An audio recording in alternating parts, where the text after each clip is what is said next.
नमस्कार, मी विशाल पाटील आणि आपण पाहता आहात news planet. Iran America Israel संघर्ष एका विनाशकारी युद्धामध्ये बदलू शकला असता, मात्र पाकिस्तान, चीन, तुर्की आणि इजिप्तच्या मध्यस्थीनं युद्ध विराम झालेला आहे. पाकिस्तानी पंतप्रधान शहबाज शरीफ यांनी याला इस्लामाबाद करार असं म्हटलेलं आहे. त्यांनी शुक्रवारी होणाऱ्या मध्यस्थी बैठकीसाठी अमेरिका आणि इराणच्या करून आमंत्रित केलेलं होतं. मात्र या संपूर्ण प्रक्रियेमध्ये सर्वात धक्कादायक बाब म्हणजे या दोन देशांना एकत्र आणण्यासाठी भारत कुठे मागे राहिला. कारण भारताचे इराणसोबतचे संबंध ऐतिहासिक आहेत आणि अमेरिकेसोबतची मैत्री देखील घट्ट आहे. तरी देखील भारतानं मध्यस्थीसाठी पुढाकार का घेतला नाही याचं मुख्य कारण म्हणजे भारताची धोरणात्मक सावधगिरी.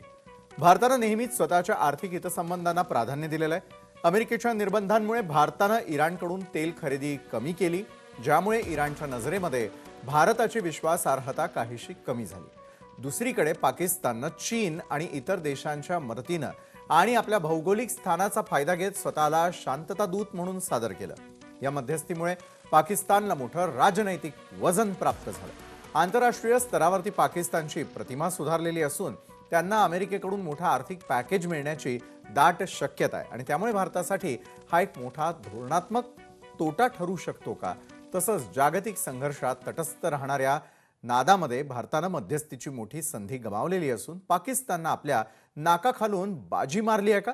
अशा विविध प्रश्नांवरती चर्चा करण्यासाठी आपल्यासोबत आहेत आंतरराष्ट्रीय विषयाचे अभ्यासक अनय जोगळेकर.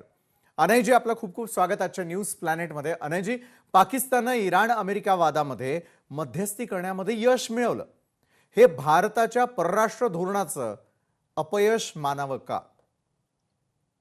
हे पाकिस्तानचं यश आहे, निश्चितच आहे, परंतु हे भारताचं अपयश मानायचं काहीही कारण नाहीये. बरं. पहिली गोष्ट लक्षात घेण्याची गरज आहे की हा जो युद्धविराम आहे तो अतिशय नाजूक परिस्थितीत आहे.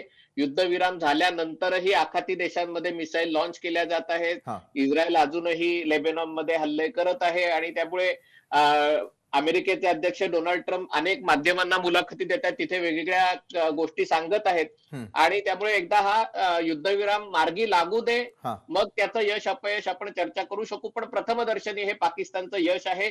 परंतु हा जो युद्धविरामाचा प्रयत्न झाला त्याच्यात काही पाकिस्तान एकटा नव्हता. पाकिस्तानच्या बाजूने या चर्चेमध्ये सौदी अरेबिया, जो जगातला सगळ्यात मोठा अरब देश आणि जिथे मक्का मदिना आहे, इजिप्त, जो लोकसंख्येच्या बाबतीत सगळ्यात मोठा अरब देश आहे, तुर्की आहे, हाही एक मोठा देश आहे, कतार, हे सगळे त्यांच्या बरोबर होते. बरं. अर्थात हे सगळे देश इराणचे शत्रू किंवा विरोधक म्हणून ओळखले जातात आणि त्यामुळे इराणचा शेजारी देश असलेल्या पाकिस्तानमध्ये याच्यामध्ये संदेशवहनाचं काम झालं. पण याचा अर्थ लगेच ही शिष्टाई यशस्वी झाली आणि भारताचं अपयश आहे अशा प्रकारचा अर्थ काढायची काही गरज नाहीये. बरं, पण मग अनयजी, या युद्धविरामामागं चीनचा पडद्यामागून काही हात होता का? प्रथमदर्शनी चीनचा हात असल्याचं नक्की दिसतं आहे. याचं कारण म्हणजे जेव्हा हे युद्ध होत होतं तेव्हा मनातल्या मनात चीन आनंदित झाला होता की अमेरिका जर स्वतःहून या युद्धात स्वतःचं घर्षण करत असेल, स्वतःचं नुकसान करून घेत असेल, तर पुढच्या वर्षी चीनचा प्रयत्न आहे तैवान ताब्यात घेण्याचा, तेव्हा अमेरिका त्यांच्या विरुद्ध लढू शकणार नाही. परंतु चीनला अशी इच्छा आहे की आखाती देशांची चौकीदारी मात्र अमेरिकेने केली पाहिजे. चीन त्याच्यातनं व्यापारी फायदे घेईल आणि त्यामुळे जेव्हा असं चित्र दिसायला लागलं ट्रम्प यांच्या धमकीनंतर की सगळ्या आखाती देशामध्ये त्याच्यातनं हाहाकार माजेल, इराण पूर्णतः बॉम्बिंग करून उद्ध्वस्त करण्यात येईल, इराण आखाती देशांना उद्ध्वस्त करेल, तेव्हा मग चीननी त्याच्यामध्ये पुढाकार घेतला आणि पाकिस्तान मार्फत चीननी इराणला असं सूचित केलं की आता जरा मनावर घ्या, ऐका, आम्ही तुमच्या बाजूने आहोत. बहरीननी संयुक्त राष्ट्रांच्या सुरक्षा परिषदेमध्ये इराण विरुद्ध ठराव आणला असता, त्या ठरावाच्या विरोधात त्याला नकाराधिकार चीननी आणि रशियानी वापरला होता आणि त्याच्यामुळे चीनचा याच्यामध्ये थोडासा सहभाग आहे, हे निश्चित आहे. बरं, पण मग अनयजी, भारतानं इराण सोबतच्या संबंधांमध्ये रिस्क घेण्यास उशीर केला का? नाही, मला असं वाटत नाहीये. कारण तुम्ही बघा, आपण एकीकडे स्वतःला जागतिक महासत्ता होण्याची स्वप्न बाळगतो आणि प्रत्येक दुसऱ्या दिवशी आपण पाकिस्तान सारख्या दिवाळखोरीच्या उंबरठ्यावर असलेल्या देशाची स्वतःची तुलना करतो. हे योग्य नाहीये. भारत इराण संबंधांना एक इतिहास आहे. पण भारत इराण संबंध जसे एका ठिकाणी आहेत तसे भारत आणि आखाती देशांचे संबंध आहेत, भारत आणि इस्रायलचे संबंध आहेत, भारत आणि अमेरिकेचे संबंध आहेत. हां. आणि आखाती देशांबरोबर आपला व्यापार आहे तो 100 अब्ज डॉलरच्या वरती फक्त यूएशी व्यापार आहे. पाकिस्तान हा कर्जबाजारी देश आहे. या सगळ्या आखाती अरब देशांकडनं तो कर्ज घेतो म्हणून त्यांचे नातेसंबंध आहेत आणि त्यांना भाड्याचे सैनिक पुरवतो म्हणून ते नातेसंबंध आहेत. आणि त्यामुळे भारत इराण संबंधांवर कुठेतरी इराणचा या तिघांशी बिघडलेल्या संबंधांचा परिणाम होणं स्वाभाविक आहे.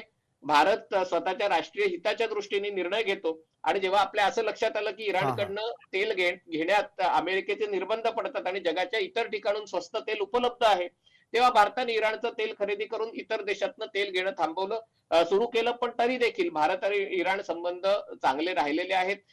भारतात इराणच्या खालोखाल काही जण म्हणतात पाकिस्तानात आहे, पण माझ्या मते भारतामध्ये इराणच्या खालोखाल सगळ्यात मोठी शिया मुस्लिम लोकांची लोकसंख्या आहे.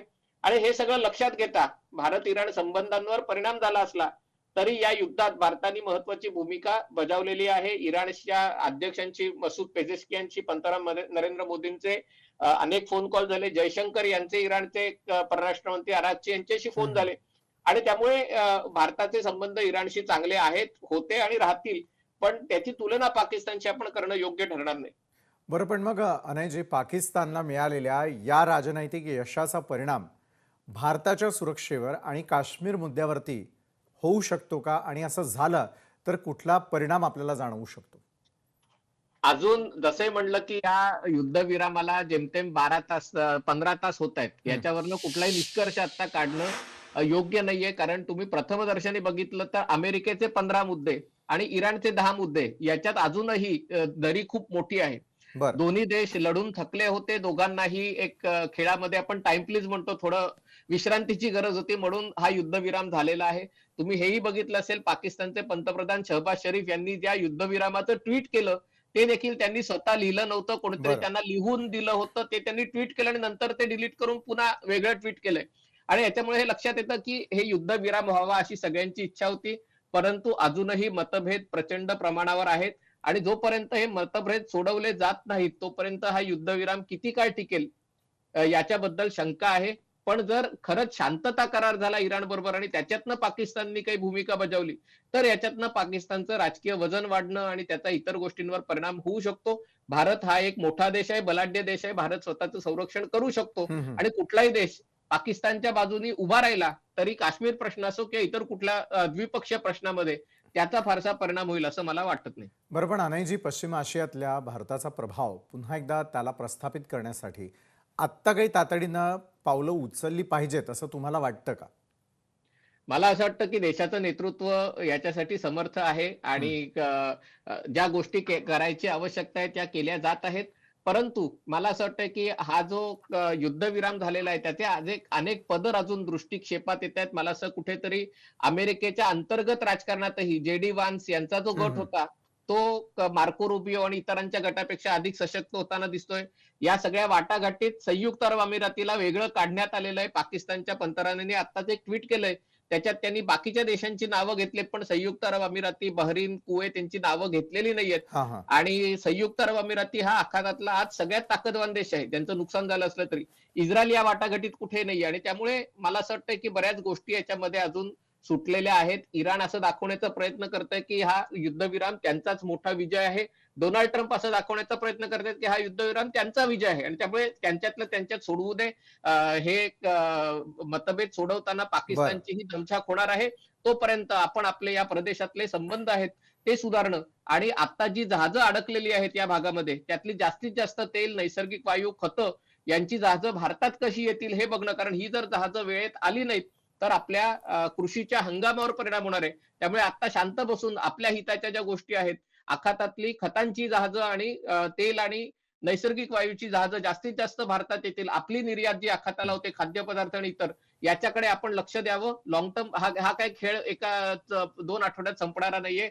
अनेक दशकं हा खेळ चालू होता. अनेक दशकं हा खेळ चालू राहणार आहे. नक्कीच. धन्यवाद अनयजी, तुम्ही आमच्यासोबत जोडल्या गेलात. अवघ्या 12 तासामध्ये काय काय घडून गेलेलं आहे हे सगळं जग यावेळेला पाहताना दिसतंय. त्यामध्ये भारताची असलेली भूमिका, पाकिस्ताननं मारलेली सरशी या महत्त्वाच्या विषयावरती आपल्याला चर्चा करणं अत्यंत आवश्यक होतं. धन्यवाद, तुम्ही आमच्यासोबत जोडल्या गेलात आणि विश्लेषण केलं त्यासाठी. तर या विशेष चर्चासत्रामध्ये वेळ झाली इथेच थांबण्याची. ताज्या घडामोडींसाठी पाहायला विसरू नका लोकशाही मराठी.